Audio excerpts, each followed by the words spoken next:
सभी को नमस्कार। आप सभी का मेरे YouTube चैनल आर क्लासेस में स्वागत है। इसके पहले वाले दो वीडियो लेक्चर में हमने देखा NCERT के चैप्टर 1 के दो एक्सरसाइज 1.1 एंड 1.2 और मुझे आशा है कि आप लोगों को समझ में आ गई होगी और बहुत ही अच्छे तरीके से समझ में आ गई हो, क्योंकि मेरा मेन मकसद है आप लोगों को कंसेप्ट को समझाना। पहले जब तक कंसेप्ट क्लियर नहीं होगा ना, क्वेश्चन बनने वाला नहीं है। जैसे वर्ड प्रॉब्लम रिलेटेड क्वेश्चन कैसे होता है, अगर वर्ड प्रॉब्लम का जो क्वेश्चन है क्वेश्चन ही समझ में नहीं आता है तो उसको अलजेब्रिक फॉर्म में कैसे लिखेंगे आप और उसको फिर सॉल्व कैसे करेंगे। तो सबसे पहले है कंसेप्ट को क्लियर करना। आज जो हमारे सामने चैप्टर है वह है आपका एनसीईआरटी का चैप्टर 2 पॉलिनोमियल्स। सबसे पहले पॉलिनोमियल्स है क्या, चैप्टर तो हम लोग पढ़ रहे हैं ना पॉलिनोमियल्स है क्या।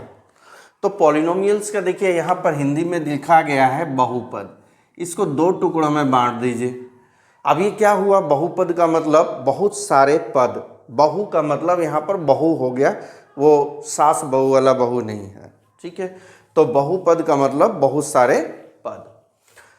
जिस भी जैसे कोई भी अगर हम लोग, पद का मतलब क्या होता है, टर्म, मैनी टर्म। पॉलिनोमियल्स का मतलब होता है बहुत सारे टर्म्स का होना।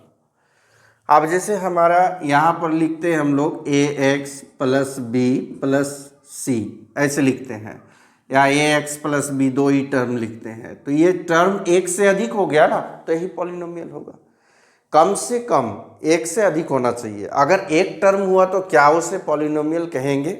नहीं कहेंगे, ठीक है, पॉलिनोमियल नहीं कहेंगे। जैसे केवल ax, मान लीजिए यहाँ लिखा हमने 3x, क्या यह पॉलिनोमियल है? कितने टर्म है? तो टर्म तो एक ही है, टर्म तो एक ही है। अगर यहाँ पर लिख दिया जाए 4y तो क्या पॉलिनोमियल हुआ? 3x इंटू 4y क्या पॉलिनोमियल हुआ? अब भी नहीं हुआ, क्योंकि ये एक टर्म नहीं है, ये सेम टर्म है। जैसे इसको मल्टीप्लाई करेंगे क्या हो जाएगा, 12x into Y x Y, एक ही टर्म है ये, ठीक है। टर्म्स जो सेपरेशन होता है ना, वो हमेशा प्लस और माइनस ही सेपरेट कर सकता है। देखिए ax और b के बीच में क्या है, प्लस है या फिर माइनस हो, तो वहाँ पर हम लोग टर्म्स कहेंगे और वहाँ पर काउंट करेंगे। यहाँ पर ऐसा नहीं बोलिएगा ये पहला टर्म दूसरा टर्म, ऐसा नहीं। मल्टीप्लाई और डिवाइड में टर्म नहीं होता है। जैसे हमने लिख दिया 3x और नीचे लिख दिया 5y, क्या यह टर्म जो है ये पॉलिनोमियल है? नहीं है। आप बोलेंगे दो टर्म है, तो दो टर्म ये नहीं है, ये दो टर्म काउंट नहीं होगा, क्योंकि ये डिवीज़न से जुड़ा हुआ है। या इसके सेपरेशन करने के लिए मल्टीप्लाई जो डिवाइड होता है, मल्टीप्लाई और डिवाइड, ये कभी भी टर्म को सेपरेट नहीं करते हैं, वो एक को बताते हैं, ठीक है। तो सेपरेशन कौन करेगा? ये प्लस और माइनस। जैसे हमने लिखा 7x माइनस 5, तो यहाँ पर दो टर्म हो गए, यहाँ पर कितने हो गए? दो टर्म हो गए। अगर लिखा हमने 5x प्लस 9y प्लस 7, यहाँ पर कितने टर्म हो गए? तीन टर्म हो गए, क्योंकि इनकी जो सेपरेशन हुई वो प्लस से हुई है। तो पॉलिनोमियल होने के लिए यही शर्त है कि इसमें बहुत सारे टर्म्स होना चाहिए, पहला कंडीशन कि इसमें एक से अधिक टर्म्स होना चाहिए। केवल अगर हमने लिख दिया 5x y z, क्या ये टर्म है? टर्म तो है, लेकिन एक ही टर्म है, बहुत सारा नहीं है, तो ये पॉलिनोमियल नहीं है। टर्म है, पॉलिनोमियल नहीं है। तो पॉलिनोमियल होने के लिए क्या शर्त होना चाहिए कि वहाँ पर टर्म जो है बहुत सारे, यही इसका मेन अर्थ है। पॉलिनोमियल का मतलब मैनी टर्म्स, ठीक है। बहुपद का मतलब कई टुकड़े, कई पद जो मिलेंगे, माने एक से अधिक, कम से कम एक से अधिक। तो पहला कंडीशन हो गया, पहला शर्त है कि बहुत सारे पद, माने एक से अधिक पद हो, दो हो, चार हो, छः हो, जितना हो, पॉलिनोमियल होगा। दूसरा चीज इसमें आ जाता है क्या, इसमें आता है कांस्टेंट, कांस्टेंट, कांस्टेंट और वेरिएबल, कांस्टेंट और वेरिएबल, ठीक है। इनको भी, ये भी कंडीशन में आ रहा पॉलिनोमियल होने के लिए।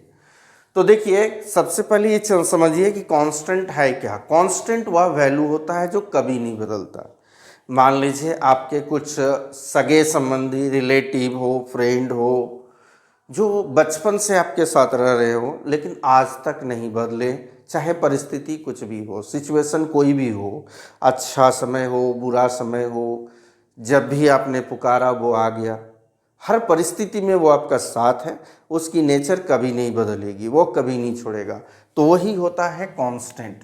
कांस्टेंट का मतलब होता है अचर। अचर का मतलब जो कभी नहीं चेंज होता है। वो क्या होता है, इसकी जो वैल्यू होती है, इसकी जो वैल्यू होती है वो फिक्स होती है, कभी भी चेंज नहीं होगा। ये हो गया कांस्टेंट। दूसरा क्या है, वेरिएबल्स। आपके कुछ दोस्त हो, आपके कुछ संबंधी रिलेटिव्स हो, क्या होता है वो अलग अलग सिचुएशन में चेंज हो जाता है। बचपन से आपके साथ था, 8 वर्षों से 10 वर्षों से आपके साथ था, लेकिन अचानक क्या हुआ, आपकी समय अच्छी नहीं रही तो उसने क्या किया, आपका साथ छोड़ दिया। उसका स्वभाव बदल गया, आपके प्रति जो रुचि है, आपके प्रति जो इंटरेस्ट है, आपके प्रति जो ड्यूटी है वो खत्म हो गया। मतलब वो सिचुएशन देखकर क्या हो रहा है, तो सिचुएशन देखकर अपना वैल्यू चेंज कर रहा है। तो वो होता है वेरिएबल्स। वेरिएबल्स जो होते हैं तो इसका क्या होता है, not fix value, not fixed value. ये चीज़ों को आप समझेंगे तो एक कांस्टेंट का और एक वेरिएबल्स का होना जरूरी है। आप देख सकते हो यहाँ पर ये जो 7 है ये कांस्टेंट टर्म है और ये x जो है वो वेरिएबल है। ये बात अलग है कि यहाँ पर इसको कॉफिशिएंट हम लोग गुणांक कहेंगे। गुणांक क्यों कहेंगे तो वो भी हम लोग समझेंगे, लेकिन एक कांस्टेंट का होना जरूरी है। आप लिखते हो x plus y plus z, क्या ये पॉलिनोमियल नहीं है? है। तो फिर इस कंडीशन को फॉलो क्यों नहीं कर रहा? इसमें वेरिएबल्स है x y z. X y z जो अल्फ़ाबेट्स है वो वेरिएबल्स क्यों माने गए हैं? आप जैसे मैथमेटिकल जितने भी क्वेश्चन होते हैं सॉल्व करते हैं ना, तो बहुत सारे क्वेश्चन बनाए होंगे जो एक्स से रिलेटेड है, तो एक्स का अलग अलग वैल्यू आ रहा है कि नहीं? हर क्वेश्चन में एक्स का अलग वैल्यू है। किसी में एक्स का वैल्यू 2 है तो किसी में एक्स का वैल्यू 3 है, किसी में -1 है तो किसी में √2 है। एक्स का अलग अलग वैल्यू निकल रहा है। मतलब क्या है, एक्स का कोई अपना वैल्यू है नहीं, वो वैल्यू चेंज करता है। जैसी परिस्थिति मिलेगी वैसा उसका वैल्यू चेंज हो जाएगा। तो इसीलिए इसको वेरिएबल्स कहते हैं, जो चेंज होते रहता है। और कांस्टेंट हो गया जैसे 7। इस 7 की बात करें तो 7 जो होती है 7, अगर मेरे पास 7 कलम है तो अगर इस धरती पर उसको काउंट किया जाए, अर्थ पर काउंट किया जाए तो वो 7 ही होंगे। अगर उसको मून पर ले जाकर काउंट किया जाए तो भी 7 होंगे। मतलब वो जो उसकी वैल्यू है, इस 7 की वैल्यू वो बदलती नहीं है। इसलिए इसको कहते हैं कांस्टेंट। क्या कहेंगे? कांस्टेंट। जिसकी वैल्यू नहीं चेंज होगी वो कांस्टेंट, और जिसकी वैल्यू चेंज होगी वो वेरिएबल। तो कोई भी पॉलिनोमियल होने के लिए पहले तो बहुत सारा टर्म होना चाहिए, मिनिमम 2, कम से कम 2 होना चाहिए, माने 1 से अधिक। दूसरा है कि उसमें कांस्टेंट और वेरिएबल का भी होना जरूरी भी है। कांस्टेंट हो, वेरिएबल हो, ये भी होना जरूरी है। अब तीसरा जो होगा कि डिग्री मतलब पता है ना, एक्सपोनेंट। डिग्री का मतलब एक्सपोनेंट। एक्सपोनेंट ऑफ किसका एक्सपोनेंट? तो वेरिएबल्स का। वेरिएबल्स का must be positive, must be positive. यह ध्यान रखेंगे कि जो वेरिएबल का पावर होगा वो पॉजिटिव होना चाहिए, माने नॉन नेगेटिव नंबर होना चाहिए, माइनस में नहीं होना चाहिए। अगर हम लोग लिखते हैं 3x(x⁻²) प्लस 5 तो ये हमारा पॉलिनोमियल नहीं होगा। यदि पावर डिग्री एक्सपोनेंट नेगेटिव में होगा तो वो पॉलिनोमियल नहीं होगा। पांचवी चीज याद करेंगे आप लोग, it must be in standard form. ये स्टैंडर्ड फॉर्म में होना चाहिए। मतलब आइदर ये जो है आइदर ये असेंडिंग आप लोगों को पता है, असेंडिंग ऑर्डर और डिसेंडिंग ऑर्डर, या तो ये असेंडिंग ऑर्डर में या डिसेंडिंग ऑर्डर में, किसके अनुसार, तो जो होगा on the basis of exponent. अब ये क्या कह दिया कि जो हम लोग पॉलिनोमियल लिखेंगे, जैसे हम लोग लिख रहे हैं 3x का पावर 4 प्लस 3x का पावर 3, 2x का पावर 2 और प्लस 9।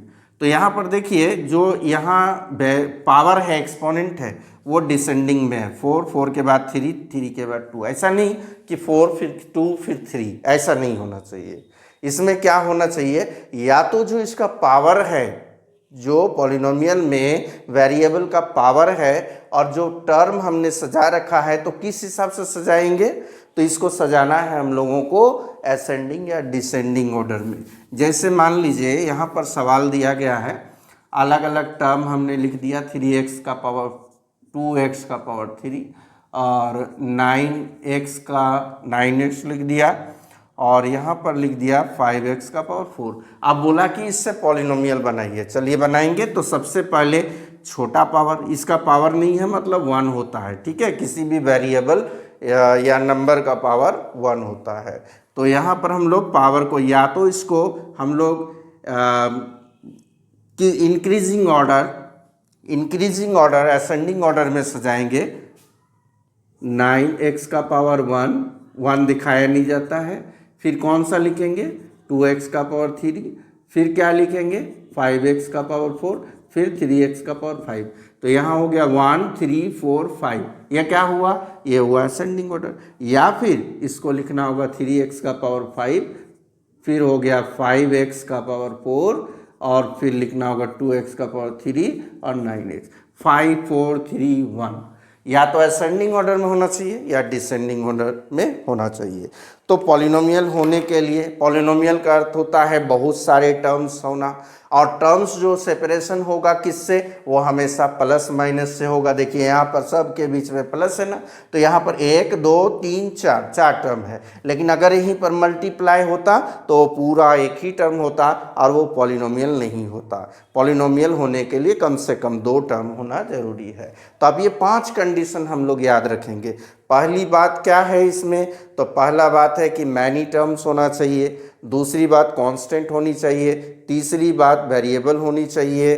चौथी बात जो एक्सपोनेंट या पावर या डिग्री जो होगा वेरिएबल का, वो पॉजिटिव होना चाहिए। और पांचवी बात जो है इसमें, वो स्टैंडर्ड फॉर्म में होना चाहिए, तो वह पॉलिनोमियल हो जाएगा। क्लियर है। चलिए नेक्स्ट स्लाइड की ओर बढ़ा जाए। Types of polynomial. पॉलिनोमियल कितने तरीके से होते हैं, तो पॉलिनोमियल को जो टाइप बांटेंगे ना हम लोग, उसके प्रकार को बांटेंगे कि कितने तरह के होते हैं, तो 3 तरह के होते हैं, लेकिन उसका बेस अलग अलग हो जाएगा। यहाँ पर है on the basis of term, और यहाँ पर है on the basis of exponent. ठीक है, यहाँ पर पद के आधार पर, यहाँ पर पद के आधार पर, और यहाँ पर घातांक यानी घात यानी पावर के आधार पर हम लोग पॉलिनोमियल को डिवाइड करेंगे कि कितने तरह के। यहाँ भी 1 2 और 3 हो जाएगा, यहाँ भी 1 2 और 3 टाइप का पॉलिनोमियल हो जाएगा। तो पहला क्या है कि पॉलिनोमियल यदि हम लोग on the basis of term count करेंगे, तो यहाँ पर टर्म में क्या होता है, सबसे पहले मोनोमियल। क्या होगा, मोनोमियल। इसको हिंदी में कहा जाता है एक पदी, इसको कहते हैं एक पदी या एक पद। फिर हमारा होता है बाइनोमियल, ये होता है द्विपदी या द्विपद। और फिर एक होता है ट्राइनोमियल, इसको कहते हैं हम लोग त्रिपदी या त्रिपद। ठीक है, तो जहाँ पर जिस भी पॉलिनोमियल में एक पद हो, जिस भी पॉलिनोमियल में एक पद हो, एक टर्म हो, उसको हम लोग मोनोमियल कहेंगे। मोनो का मतलब होता है सिंगल। ठीक है, सिंगल।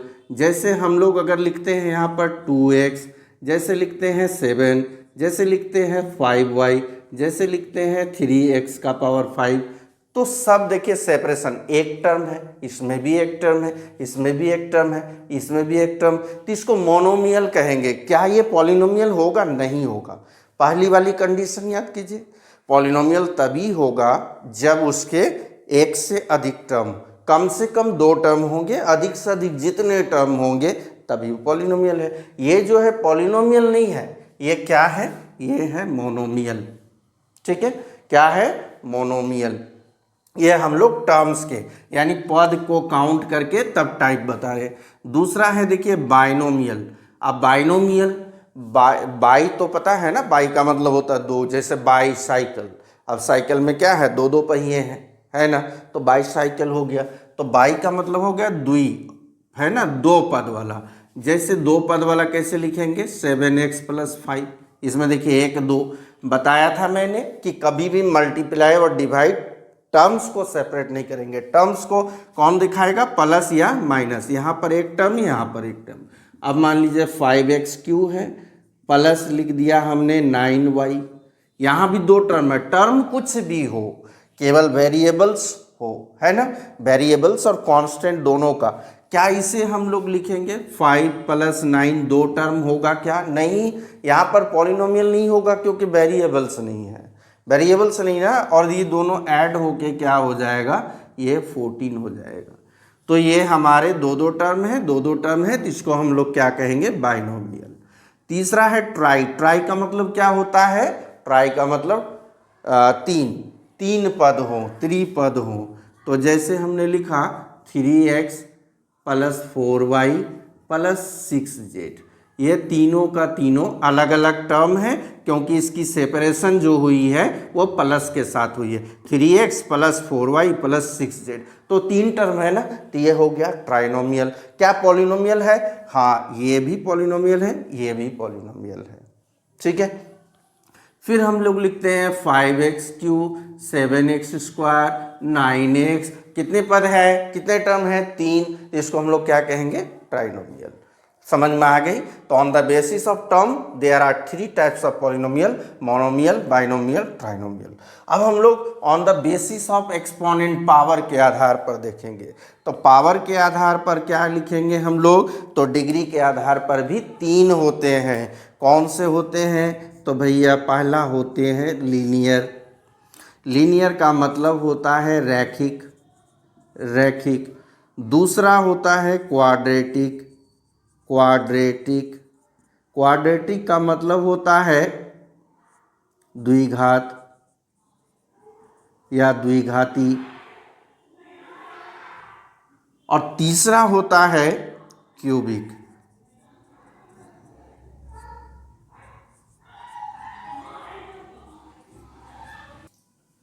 तो on the basis of exponent हमने क्या देखा कि यहाँ पर लीनियर, रैखिक, क्वाड्रेटिक, द्विघाती, क्यूबिक, त्रिघाती। घात मतलब होता है पावर, एक्सपोनेंट डिग्री, है ना, इसको।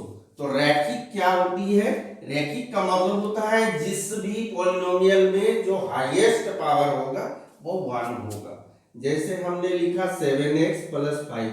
आप देखिए यहाँ पर पावर की बात करेंगे तो पावर कितना है, 1 है।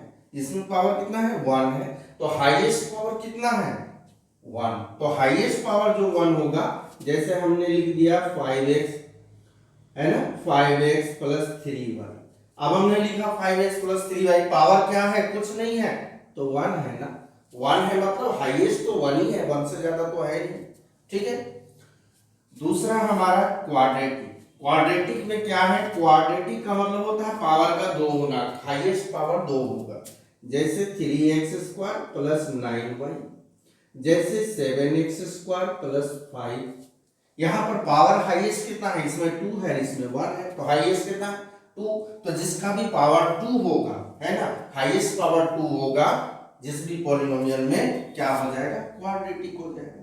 क्यूबिक इसी तरह नाम के अनुसार जिसका हाईएस्ट पावर 3 होगा। मान लीजिए 7x³ + 2x² + 5। यहाँ पर पावर 3 है, यहाँ पर पावर 2 है, यहाँ पर पावर 1 है, तो हाईएस्ट कितना है, 3। बाकी दो से मतलब नहीं है, हाईएस्ट पावर कितना है, 3। तो ये हो जाएगा क्यूबिक। ये क्या होगा, क्यूबिक पॉलिनोमियल। जिसके हाईएस्ट पावर 2 होगा वो होगा क्वाड्रेटिक पॉलिनोमियल, और जिसका हाईएस्ट पावर 1 होगा लीनियर। अब इससे क्या पता चलता है कि यहां पर जो लीनियर है तो लीनियर में जो हाईएस्ट पावर 1 है ना, तो उसका जो आंसर आएगा, यानी उसको हम लोग कहते हैं जीरोस। अभी जीरोस के कंसेप्ट को देखेंगे हम लोग, जीरोस है क्या। तो जीरोस कितने होंगे, उसका मैक्सिमम 1 होगा और मिनिमम कितना होगा, 0। अधिक से अधिक एक ही वैल्यू होगा और या तो नहीं होगा। समझ में आया, वैल्यू नहीं भी हो सकता है, x का कोई वैल्यू नहीं है, मतलब x का वैल्यू 0, तो x का कोई वैल्यू नहीं है, तो अधिकतम वो एक वैल्यू निकल सकता है या कोई भी वैल्यू नहीं निकलेगा। उसी तरह द्विघाती में है, पावर 2 है ना, पावर 2 है, एक्सपोनेंट 2 है, तो इसकी जीरोस कितनी होगी, कितने वैल्यू आएंगे, इसका मैक्सिमम 2 आएंगे, या 1 आ सकता है या एक भी नहीं आ सकता। ठीक है, अभी हम लोग ग्राफिकल रिप्रेजेंट करके देखेंगे और हमारा एक्सरसाइज 2.1 ग्राफिक है। इसी तरह इसमें पावर कितने हैं, हाईएस्ट पावर 3 यानी क्यूबिक है। अब जब क्यूबिक है तो स्वाभाविक है इसके जीरोस कितने होंगे, तो जीरोस 3 होंगे या 2 होंगे या 1 होंगे या 0 होंगे, मतलब इसके आंसर 3 निकल सकते हैं, मैक्सिमम 3 से अधिक नहीं।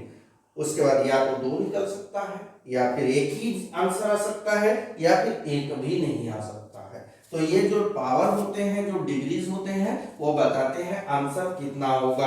किसी भी लीनियर इक्वेशन में देखिएगा x का एक ही वैल्यू होता है।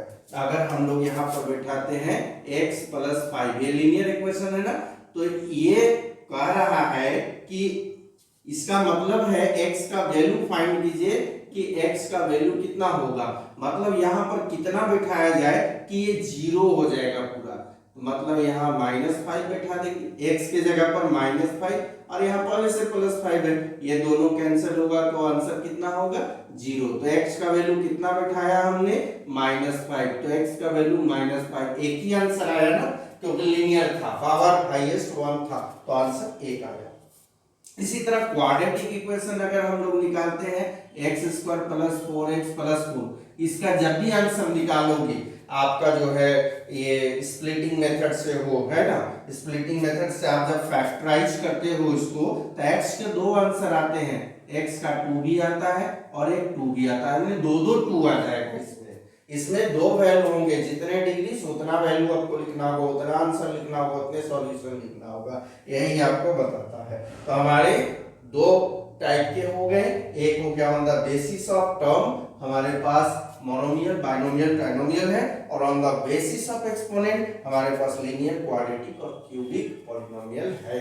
ठीक है, सारे कुछ क्लियर हो गए। अब देखिए कि जो वैल्यू की हम लोग बात कर रहे हैं, जिस वैल्यू की आखिरकार ये कहां से आता है, ये वैल्यू कहां से निकलता है, तो ये वैल्यू निकलता है किसी ग्राफ से, ये वैल्यू निकलता है किसी ग्राफ से। जैसे हम लोग ग्राफ बताते हैं जब, तो यहाँ पर क्या होता है, ये आपका ये हो गया y एक्सिस और ये हो गया x एक्सिस, हो गया ना। अब यहाँ पर होता है ओरिजिन मतलब 0, इधर वाले जो मार्क्स जो होते हैं नंबर, वो पॉजिटिव में, इधर नेगेटिव में, फिर इधर से पॉजिटिव में और इधर नेगेटिव में, यही होता है ना। तो लीनियर इक्वेशन, जब भी लीनियर इक्वेशन होगा तो हमने कहा कि उसका एक वैल्यू हो सकता है या एक भी वैल्यू नहीं हो, मैक्सिमम एक वैल्यू होगा या एक भी वैल्यू नहीं। तो आप जब भी इसका लाइन होगा वो स्ट्रेट लाइन। अब देखिए यहाँ पर जैसे मान लीजिए यहाँ से ये लाइन गया, हमने जब ग्राफ को रिप्रेजेंट हमने क्लास 9 में देखा ही है कि किस प्रकार करते हैं रिप्रेजेंटेशन। तो जब हमने यहाँ पर x का ये ग्राफ खींचा, 30 जगह कटा, 30 जगह x का तो कोई वैल्यू होगा ना, मान लीजिए -5, तो एक ही वैल्यू निकला कि नहीं, एक ही वैल्यू निकला। आप ऐसे काटिए तो भी एक ही जगह कटेगा, यहाँ पर अगर हम लोग काटते हैं यहाँ पर तो भी एक ही जगह कटता है, या फिर नहीं भी कट सकता है। मान लीजिए यहाँ से हमने खींच दिया, यहाँ से क्या x को ये लाइन काटा, ये जो है लीनियर इक्वेशन का है, लीनियर इक्वेशन में हमेशा स्ट्रेट लाइन होता है, क्या x एक्सिस को काटा कहीं पर, नहीं काटा, तो इसका मतलब x का वैल्यू क्या होगी, यहाँ पर 0 हो जाएगा। मैंने कहा था ना कि मैक्सिमम हो सकता है एक वैल्यू आ जाए, यहाँ से लाइन खींचा तो एक ही को कटेगा, यहाँ से खींचा तो एक ही कटेगा, यहाँ से खींचा तो एक ही कटेगा, स्ट्रेट लाइन खींचा तो एक ही बार कटेगा x एक्सिस, और या फिर नहीं कटेगा x एक्सिस, तो x का वैल्यू ज्यादा से ज्यादा 1 और कम से कम कुछ नहीं हो सकता। अगर हम लोग क्वाड्रेटिक इक्वेशन का जब ग्राफिकल रिप्रेजेंटेशन करेंगे तो उसका जो ग्राफ होगा ना वो पैराबोलिक हो जाएगा। पैराबोलिक होगा तभी वो 2 पॉइंट पर। यहाँ पर क्या कर रहा है, क्वाड्रेटिक इक्वेशन में ये रहा, जीरोस कितना होगा तो मैक्सिमम 2 आंसर निकलेंगे और या तो नहीं निकलेंगे। तो देखिए यहाँ पर ध्यान से, ये इस तरह का अगर हमने फिगर बनाया तो इसको हम लोग कहते हैं पैराबोलिक। ठीक है, पैराबोलिक जो है कर्व लाइन हो जाएगा किसमें, यह हमारा क्वाड्रेटिक इक्वेशन में। तो इसमें वैल्यू कितने हैं, कितना जगह कटा x का तो 2, तो x के वैल्यू कितना आ गया 2 तो वैल्यू निकलेगा। मान लीजिए यहाँ पर -5 है, यहाँ -2, 2 आंसर हुआ कि नहीं। या फिर हो सकता है ऐसे यहाँ पर कटे, यहाँ पर भी 2 वैल्यू हो रहा है, जैसे भी कट रहा है। क्या एक वैल्यू भी हो सकता है, बिल्कुल होगा। अगर यहाँ से हम लोग इस तरह करके लेते हैं, देखिए हो गया ना, एक ही वैल्यू हुआ ना, एक तो कटा ही नहीं, एक वाला जो है ये वाला एक ही जगह कट रहा है x का, तो एक ही वैल्यू होगा, एक वैल्यू होगा। क्या कोई वैल्यू नहीं भी आ सकता, हाँ, ये अगर पैराबोलिक यहाँ पर बन जाए, क्या एक्स एक्सिस को काट रहा है कहीं पर, ये एक्स एक्सिस यहाँ पर है और यहाँ पर हमारा ये ग्राफ का रिप्रेजेंटेशन हुआ, एक्स को टच भी नहीं कर रहा तो कोई वैल्यू नहीं होगा। समझ में आया। इसी तरह अगर क्यूबिक का हम लोग क्यूबिक पॉलिनोमियल का जब ग्राफ से रिप्रेजेंट करेंगे तो उसके 3 जगह कटेंगे, 3 वैल्यू होंगे, जैसे ये रहा 1 2 एंड 3, 1 2 एंड 3, 3 कितने आंसर है इसके 3, माने x को कितने जगह काटा तो 3 जगह काटा। कहीं से भी ले लें, है ना, जैसे यहां से हमने यहाँ लिया तो यहाँ देखिए x को कितने जगह काटा 3 जगह, तो 3 जगह काटा मतलब कितने वैल्यू हो गए इसके 3 वैल्यू हो गए। क्लियर हो गई।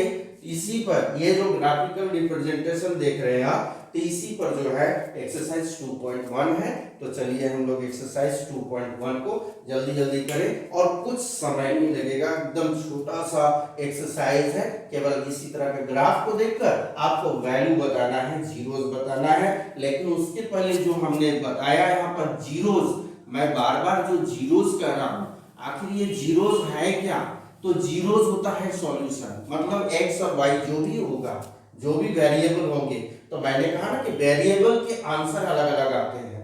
कभी x का वैल्यू 2 होगा तो कभी -2 होगा, कभी 1 होगा, कभी y का 4 होगा तो कभी 5 होगा।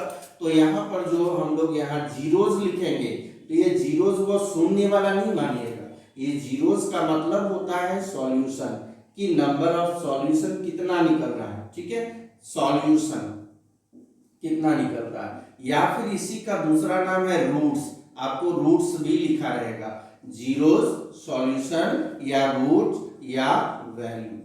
ठीक है, सारे के सारे एक ही चीज है। क्लियर हो गया कंसेप्ट पॉलिनोमियल का।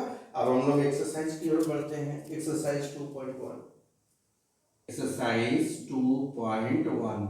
ठीक है, बहुत सिंपल है। अभी जो हमने देखा इसके पहले ग्राफ में किस प्रकार जीरोस हम लोगों को देखना होता है। देखिए सबसे पहले यहाँ पर हमारा ये ग्राफिकल रिप्रेजेंटेशन है, x axis y axis, x axis y axis सब में है, 6 ग्राफ दिए गए हैं। और यहाँ पर जो एक कर्व है, जैसे ये स्ट्रेट लाइन लीनियर इक्वेशन का होगा, यानी लीनियर पॉलिनोमियल का होगा। तो यहाँ पर देखिए क्या ये लाइन जो है एक्स एक्सिस को कहीं भी काटा क्या, ये रहा एक्स एक्सिस, ये लाइन कहीं भी एक्स एक्सिस को काटा क्या, नहीं। तो यहाँ पर लिखेंगे हम लोग इस तरह, number of zeros, number of zeros equal to 0, कहीं नहीं काटा। ठीक है, चलिए दूसरे वाले में आते हैं। देखिए ये जो कर्व है, ये ब्लैक वाला जो देख रहे हैं कर्व, ये एक्स एक्सिस को काटा क्या कहीं पर, वाई को नहीं देखना है, एक्स एक्सिस को देखना है। तो यहाँ पर क्या है, एक जगह काटा, तो यहाँ पर क्या लिखेंगे हम लोग, number of zeros equal to 1, क्योंकि एक जगह काटा। इसी तरह यहाँ पर काउंट कर लीजिए, यहाँ 1 2 3 जगह काटा, तो यहाँ आंसर कितना होगा, नंबर ऑफ जीरोस 3। यहाँ पर देखिएगा ये पैराबोलिक कर्व है, यहाँ पर 1 2 जगह काटा, तो इसका आंसर कितना होगा 2, number of zeros equal to 2। इसमें देखेंगे 1 2 3 4 जगह इस लाइन को काटा, y एक्सिस को नहीं देखना है, x एक्सिस वाला लाइन के जगह कटा है इस कर्व के द्वारा। तो यहाँ पर 4 हो जाएगा नंबर ऑफ जीरो। इसमें देखिए कटने वाला 1, यहाँ टच है केवल, कट के पार नहीं हुआ 2, और यहाँ कितना है 3, यानी आंसर इसका कितना होगा 3। ठीक है, क्वेश्चन लिखा था the graph of y equal to px, y equal to px are given in the figure below for some polynomial. Find the number of zeros of px. Find the number of zeros for किसके लिए px, माने x का value बताना है x पे। अगर यहाँ y पर होता py तो हम लोग देखते हैं y में कितना कटा, अभी इसमें आया नंबर ऑफ जीरोस, क्योंकि ये लाइन जो है x एक्सिस को कहीं भी नहीं कट किया तो जीरो। लेकिन अगर लिखता है यहाँ py माने y का वैल्यू बताइए, तो एक जगह कटा ना, इस लाइन से एक जगह कटा, तो y इक्वल टू 1, यानी number of zeros equal to 1। लेकिन यहाँ पर क्या दिया है, x का बताना है कि x का एक्सिस के बार कटा। यहाँ एक बार भी नहीं कटा, यहाँ एक बार कटा है, यहाँ 1 2 3 बार कटा है, यहाँ पर 1 2 कटा है, यहाँ 1 2 3 4 बार कटा है, यहाँ 1 2 3 कटा तो नहीं है, यहाँ टच है तो दोनों काउंट करेंगे 1 2 3, यानी इसका आंसर हो गया जीरो। जीरोस का मतलब हो गया वैल्यू, जीरोस का मतलब हो गया रूट्स, जीरोस का मतलब हो गया सॉल्यूशन। ठीक है, तो यही था आपका एक्सरसाइज 2.1। अब हम लोग एक्सरसाइज 2.2 की ओर बढ़ेंगे, तो इसके लिए आप लोगों को वेट करना होगा नेक्स्ट वीडियो के लिए, क्योंकि हर एक इसमें जो है एक्सरसाइज तो छोटा था, लेकिन सबसे पहले चीज क्या है कि हम लोगों को पॉलिनोमियल क्लियर करनी थी। आपके क्लास 9 में भी पॉलिनोमियल था, यहाँ भी हम लोगों ने क्लियर कर लिया एक बार पॉलिनोमियल को, तो कॉन्सेप्ट को बताने में थोड़ा सा समय लगा। एक्सरसाइज में कहाँ समय लगा, एक्सरसाइज में ही तो क्वेश्चन है 6 और इसी को बताना था, है ना, लेकिन पॉलिनोमियल को तो समझना था। तो चलिए एक्सरसाइज 2.2 हम लोग नेक्स्ट वीडियो में देखेंगे, और तब तक जो है पूरे वीडियो को आप बढ़िया से स्टडी करिएगा, और जो भी टेक्स्ट बुक है अपने सामने रखकर उसको सॉल्व कीजिएगा।